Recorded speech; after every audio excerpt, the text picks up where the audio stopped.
Dale, welcome. It is a great pleasure to have you on the show. Thanks. It's great to be here.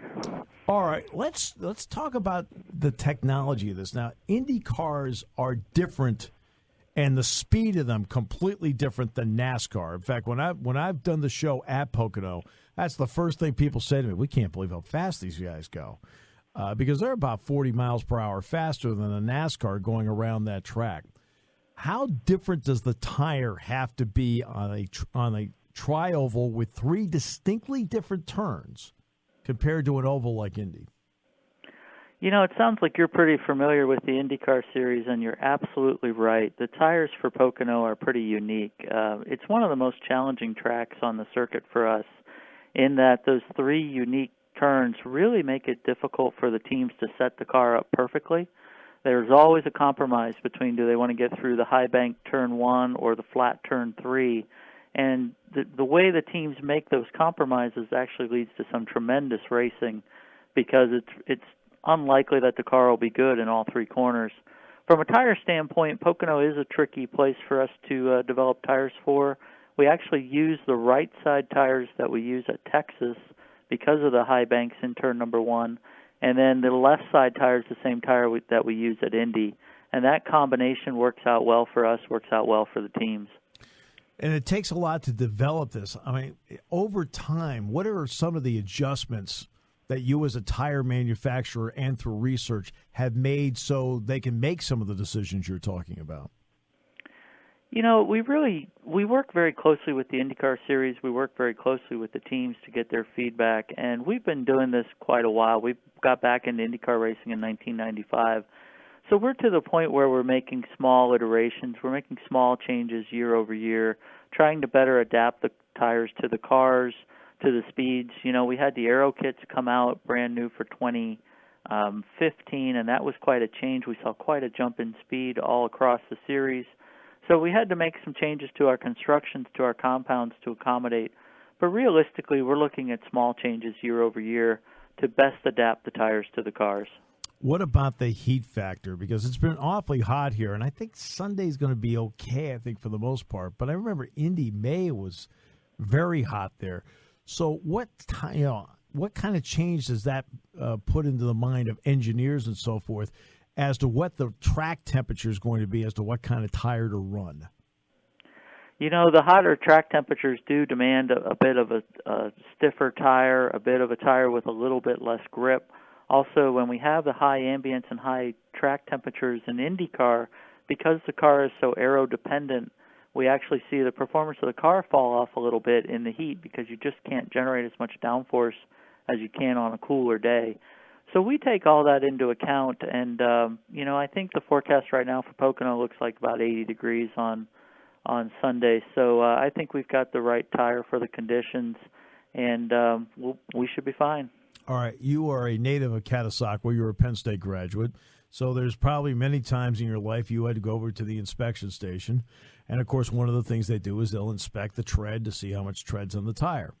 But if they were to see a car tire that we use every day as opposed to a race tire when it comes to tread, I think people would be shocked. Why is it that the, quote, bald appearance works so well in a race car? Well, there's two reasons for that. One, the tire without the tread pattern puts the maximum amount of rubber on the surface. And, of course, on the ovals, we only run in the dry. So getting that maximum amount of rubber in contact with the track gives us the most grip possible. So we don't want any void on our race tires for the dry conditions. The other reason is heat. Our treads are very thin, basically the thickness of about 2 credit cards when it's brand new. And the reason we do that is to help reject the heat. You know, we'll be running 224 miles an hour at Pocono, and the tires can get quite warm. So in order to get rid of some of the heat that the rubber generates, we keep everything as thin and light as possible and still make sure it can do the job for the Verizon IndyCar series. Are there specific left side tires versus specific right side tires, or are they the same? Absolutely, there's specific tires. You know, the Verizon IndyCar series is one of the most unique series in motorsports in that we run on street courses, we run on road courses, we run on super speedways like Pocono, And for the 16-race season, we'll make 59 different specifications of tires. Wow. Every time the car is on the track, every tire on the car is unique. So even though the right front and left front look the same at Pocono, they're different constructions, they're different compounds. They're optimized to handle their position on the car. Does a driver's style come into play in terms of what they want specifically on a car? Not so much on the ovals. Where we see there's style there's a pretty standard line in an oval, right? I mean, that's probably the reason why. Yeah. A guy like Ed Carpenter that grew up driving on a small track, he might like a little more stagger. Stagger is the difference in the size of the rear tires. It helps the car turn on the ovals, as opposed to someone that grew up maybe driving go-karts or driving smaller formula cars.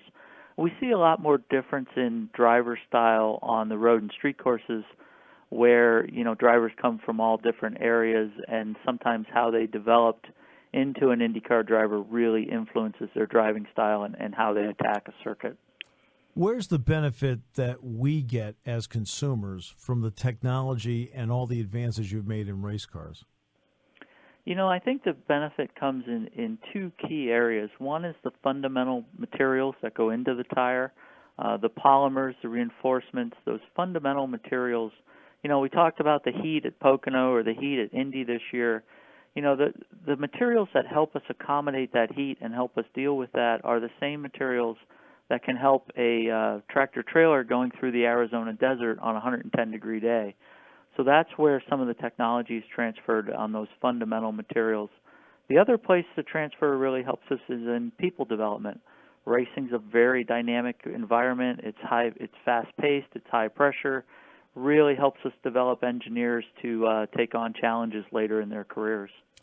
All right. For you, we've talked about some of the great parts of this. What are some of the challenging parts of this job for you on a week-by-week basis? One of the biggest challenges, I think, is just the amount of travel, the amount of time spent away from home, the amount of time spent away from family. With Indianapolis and the way this past year and the way the weekends worked out, at one point I had worked 35 days in a row.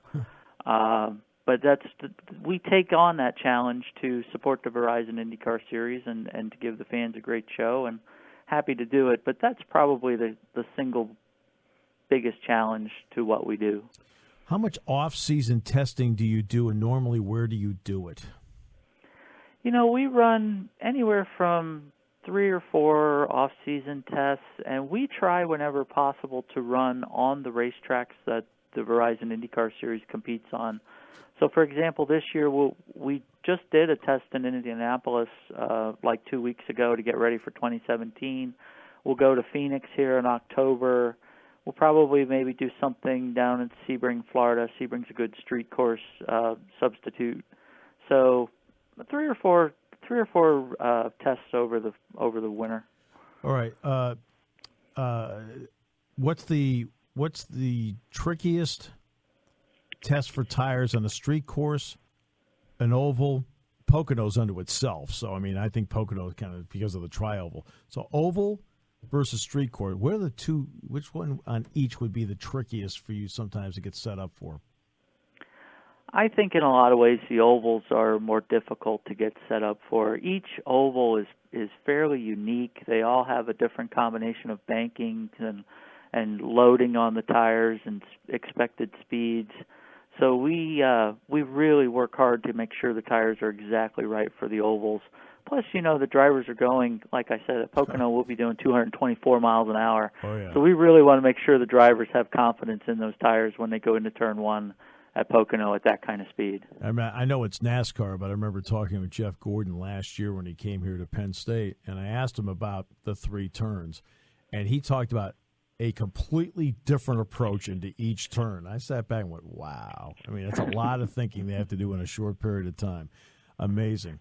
Dale, it's a real pleasure having you on the show today. Great insight as to something that's going to be fun and exciting for people to watch, the ABC Supply 500 coming up on Sunday, which, by the way, the contract for that has now been renewed as well for Pocono in the coming years. So, Dale, thanks so much, and great to have you on board. You're very welcome. Thanks for having me. All right.